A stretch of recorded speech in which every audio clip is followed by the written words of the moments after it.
Hi, welcome back. David Blissett here.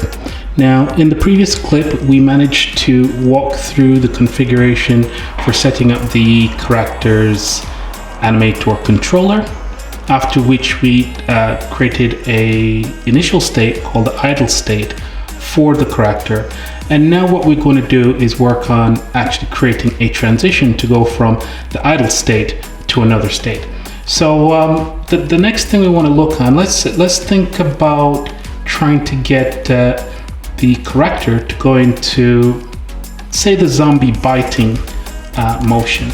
So we'll go ahead, we drag that specific animation onto the animator palette.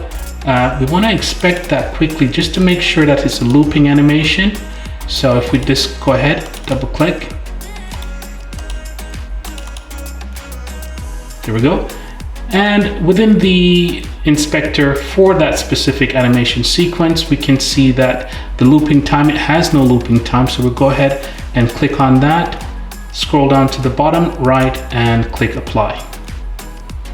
Okay, so from there, we want to make sure that once the idle sequence is complete, the zombie biting will actually kick in. To do that, we want to right click on the idle animation, make transition, and then drag to the zombie biting sequence.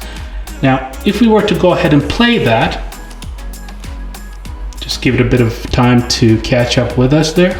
Okay, so here we note that the character goes ahead immediately after the idle sequence is complete and starts doing the actual zombie feeding action.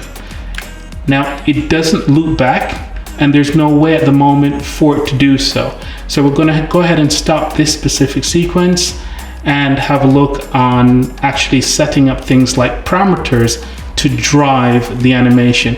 But just note, we can go from idle to the zombie biting, but we can't go back at the moment. So in order to go back, we want to again right click, make a transition, and then drag back to the idle sequence.